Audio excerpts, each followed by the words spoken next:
इस प्रकृति का भी आधार है, उसको आत्मा कहते हैं। इस प्रकृति को भी आत्मा ही संचालित करती है, ब्रह्म ही संचालित करता है।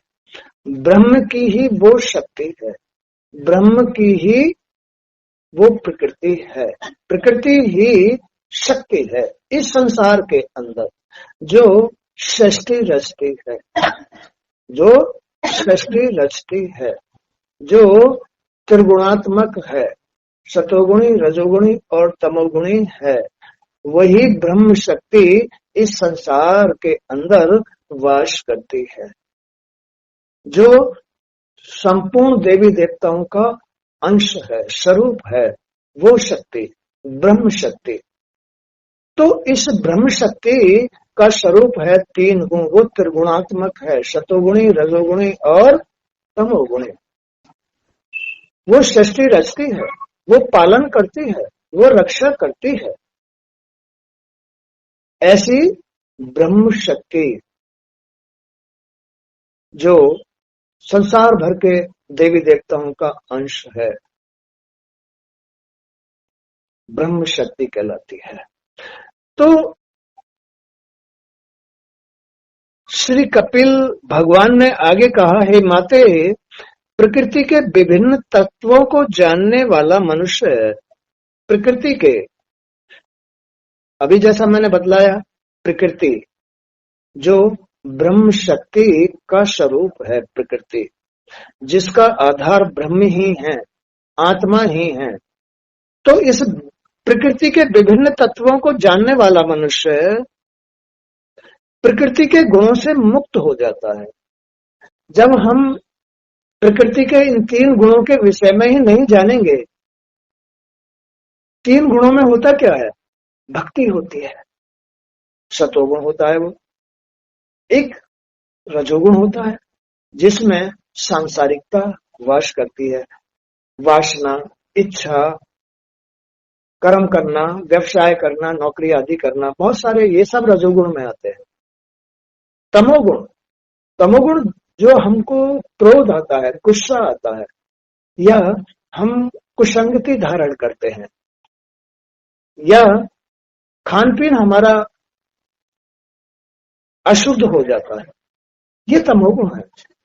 तो प्रकृति के ये तीन गुण, सतोगुण, रजोगुण, तमोगुण, जब कोई भी जीव इस प्रकृति के तीन गुणों को समझ लेता है, जान लेता है, तो वो तीन गुणों से धीरे धीरे धीरे धीरे करके मुक्त हो जाता है, अपने इस प्रकृति के गुणों को कंट्रोल करता है, इनसे बचता है, और यही सृष्टि को रचते हैं। प्रकृति के ये तीन गुण ही सृष्टि को रचते हैं। यही काल चक्र, जिसको भगवान नारायण धारण किए रहते हैं, वो काल चक्र चक्र बन जाते हैं। विद्वानों का कहना है कि आत्मा का दर्शन प्राप्त करना ही मोक्ष कहलाता है। बात सही है। जिस जीव ने इन तीन गुणों से मुक्त होकर के अपनी आत्मा के दर्शन कर लिए, मोक्ष हो गया। शेष क्या रह गया? इस शरीर के अंदर, इस संसार के अंदर जो प्रकृति है, उसके जो ये तीन गुण हैं, इन तीन गुणों से जो मुक्त हो जाता है, वही आत्मा के दर्शन कर लेता है। मोक्ष हो गया, उसका छुटकारा हो गया इस संसार से। इन तीन गुणों में ही संसार बसता है, सतोगुण, रजोगुण, तमोगुण। सतोगुण में भाव भक्ति, फिर भी संसार में ही रहा भाव भक्ति करके, जब तक उसे अपनी आत्मा के दर्शन नहीं हुए। रजोगुण से भी संसार में ही रहा, तमोगुण से भी संसार में ही रहा। जब तक आदमी इन तीनों गुणों से मुक्त नहीं होता, इनको नहीं जानता है, तब तक वो संसार में ही आवागमन करता रहता है। संसार में आता यानी जन्म लेता है और मरता है, जन्म लेता है और मरता है। खुश रहो, बैठो।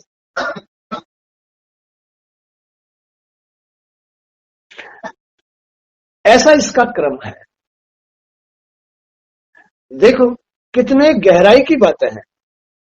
और जब तक इन गहराई की बातों को आदमी नहीं जानता है, कहीं किसी विद्वान पुरुष से या किसी गुरु ज्ञानी से जब तक इसका सिस्टम नहीं समझता है, तब तक आदमी इन संसार के रोगों से, इन संसार की आफतों से नहीं बच पाता है, जन्म मरण से नहीं बच पाता है। उसकी जड़ है क्या? अभी जो गुरुजी बता रहे हैं कि जो एक ब्रह्म शक्ति प्रकृति का स्वरूप है, चाहे हमारी आंखों के सामने जो संसार है इसमें जो प्रकृति है, चाहे संसार स्वरूप हमारा जो शरीर है इसके अंदर जो प्रकृति है, उसके 3 गुण हैं, सतोगुण, रजोगुण और तमोगुण। जब तक ये जीव इन 3 गुणों से मुक्त नहीं होता है, इनको नहीं जानता है, इनकी जानकारी नहीं रखता है कि इस समय कौन सा गुण काम कर रहा है, जब तक आदमी इन गुणों के विषय में नहीं जान पाएगा, अपनी आत्मा के दर्शन नहीं कर पाएगा, आनंद नहीं आएगा, इस संसार के अंदर आनंद नहीं आएगा। तब तक वो इस संसार की आफतों से, रोगों से, चिंताओं से, टेंशन से या हानियों से नहीं बच पाएगा। जब जान लेगा तो बचेगा, गुणों से ही बचेगा, गुणों से ये आफत पैदा हो रही है। तो इसलिए प्रकृति के विभिन्न तत्वों को जानने वाला मनुष्य प्रकृति के गुणों से मुक्त हो जाता है। विद्वानों का कहना है कि आत्मा का दर्शन प्राप्त करना ही मोक्ष कहलाता है, छुटकारा, इस संसार की आफतों से छुटकारा। अरे इन आफतों में रह करके कौन सा लाभ कमा रहे हो? इन आफतों में रह करके कौन सा लाभ कमा रहे हो? आत्मा के हाथ में तो सब कुछ है, वो इस संसार का प्रकाश है, वो इस संसार का आश्रय है, वही आत्मा तुमको जिंदा किए हुए है, आंखों में रोशनी दे रहा है, कानों में सुनने की क्षमता दे रहा है, बोलने की क्षमता दे रहा है, खाने पीने की ये सब उत्पत्तियां कर रहा है। तो आत्मा ही आधार है। और इस जीव को जब तक ये जीव अपने प्रकृति के 3 गुणों से मुक्त नहीं होता है, अपने वास्तविक स्वरूप में नहीं आता है, वही आत्मा के दर्शन है। आत्म स्वरूप में आ जाना आत्मा के दर्शन कहलाते हैं। इससे हृदय की समस्त ग्रंथियों इससे हृदय की समस्त ग्रंथियों अर्थात बंधनों का नाश हो जाता है। इस बात को जानने से जो हमारे हृदय पर किसी से बैर भाव या झूठ बोलना, छल करना, बेईमानी करना, जो भी कुछ हम लोगों में भेदभाव आ रहा है, मन में, बुद्धि में, कर्म में, हमारे में जो बुराइयां आ रही हैं, ये ग्रंथियां आत्मा के दर्शन प्राप्त होते ही सब कट जाती हैं, सब महल धुल जाता है। आत्मा के दर्शन होते ही, आत्मा के दर्शन होते ही बुराइयों की ग्रंथि कट जाती है।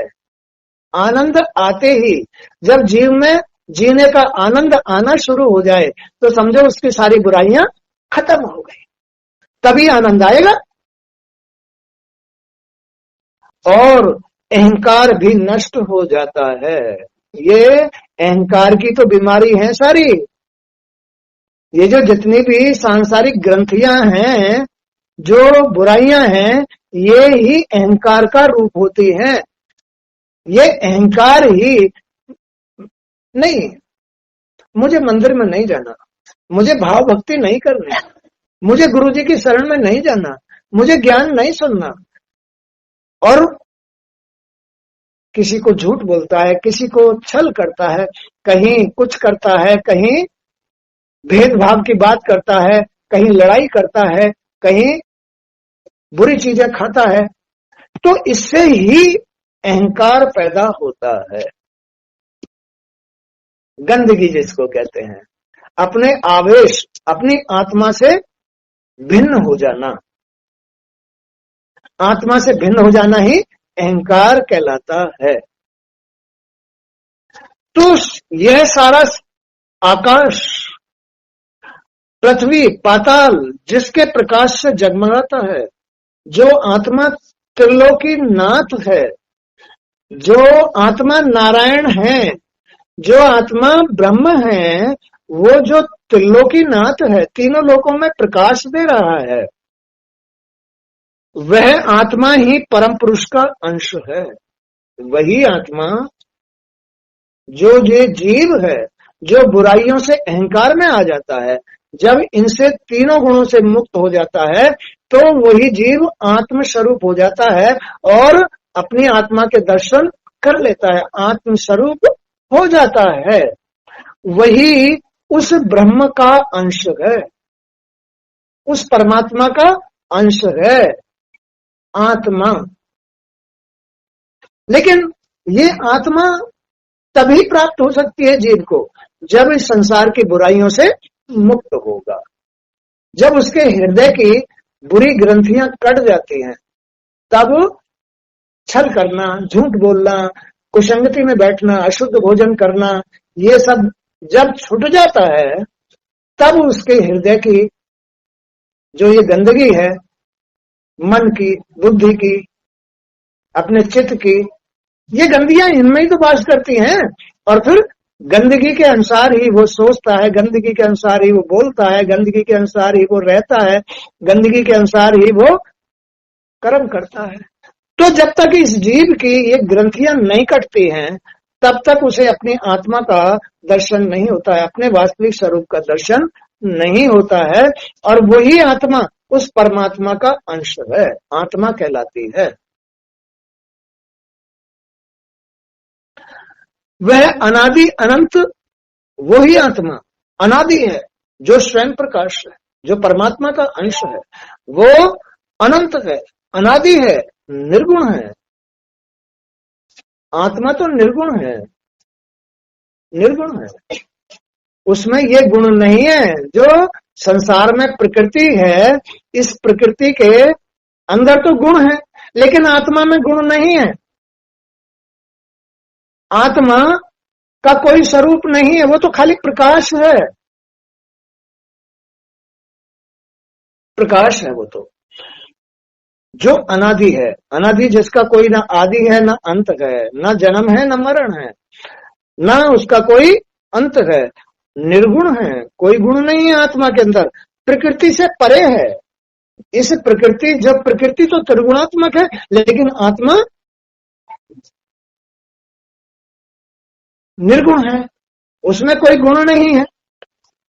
ये प्रकृति त्रिगुणात्मक है और आत्मा निर्गुण है। तो अंतःकरण में स्फुटित होने वाला स्वयं प्रकाश है आत्मा, जो हमारे अंतःकरण में, कि भाई अगर अहंकार है, प्रकृति के 3 गुणों के अधीन जीव में अहंकार है, तो वो सांसारिक बातें सोचेगा।